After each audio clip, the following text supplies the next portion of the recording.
Good morning, Mama. How you doing?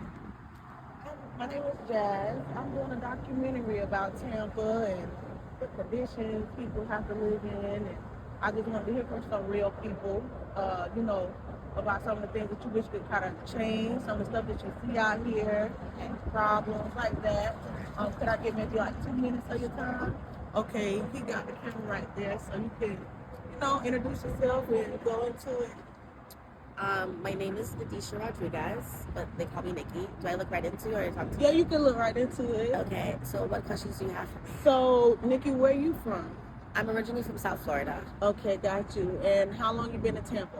I've been in Tampa this time around for about, I'm going to say 5 months. 5 months? Correct. Okay, now are you sleeping out here? Is this your setup for right now? I sleep out here because I don't receive enough Social Security benefits. I was diagnosed schizophrenic and bipolar about 3-4 years ago. And the money that I get, I don't receive enough. I worked in corporate America for many years, and that's my money that I work for. But that's all I get, and they said I don't qualify for food stamps if I get too much because I paid a lot of taxes. So I'm always in the limbo of not having enough to stay at some place that's safe and clean. So with that, you've been in Tampa for 5 months. This time around, correct. Got you. And when you say this time around, what you mean? I went to South Carolina thinking I could find something more accessible within my income, but I wasn't as lucky. Got you. So was it kind of the same over there? It's different. The weather is different, so it's different. It's considered, it's different from Florida, but the income is pretty much equal. Got you. And then the expenses, like is rent? Yeah, I can't even afford rent. I have to always do renting from a room. Yeah. Opposed because living on a strict budget, and it's just very difficult. And America doesn't owe me my back pay. They never gave me my Social Security back pay, and I paid a lot of taxes, and I've worked for legal. I've done a lot of work. So this is why it becomes like a revolving door. I get my deposit, I go stay in a hotel, I try to buy things, that I need, toiletries, and before you know it, I'm back out on the street because I cannot afford to spend $2,500 a month on a hotel room. Right. I can't afford it. You're not the only person that has said anything like that, so I believe you.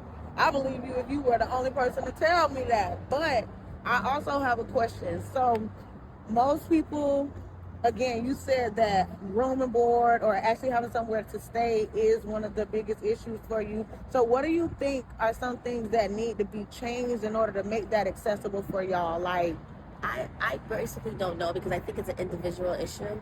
So everybody individual has their own issue. Everything is individual. So I know what is for me, but I don't know what could be for the next person. Because everybody has different things that they're dealing with. So what about for you? What would be well, for me, I would like to get my back pay that the government of America owes me for Social Security. Did you ever go to a Social Security lawyer? No, I think I know there's one down south in Florida. It's some here. So I know of him because I went to high school with him. So I know that he's down in South Miami. But I will have to, because I don't even have a cell phone. I will have to see where is around here. If not, I'll just have to go to South Miami. Okay. Because I know that that's one of the reasons I got back from South Carolina, because they said that I could not get my back pay there because I filed here in Florida. So I had to come back to Florida to receive that. Now, is there any resources or any places you try reaching out for help around here? Because they say it's a lot. Army, they reject me every time. They said there's never no space. I went to the Good Samaritan. They gave me 2 times free. They said they do it once a year. And when I went to rent for the whole month, even though the place is horrendous, that place needs to be closed down, condemned by the government of Florida because it's mildew. It's really bad. They did not have any space for me to rent for the whole month, but it's really a bad place, the Good Samaritan. That needs to be closed down. It's very, very, it's unsanitized, it's unsanitary. There's mildew everywhere, there's bed bugs, even in the living room. It's really bad. Okay. I have something that I know a little bit about, right? So for you get a check, you have a disability.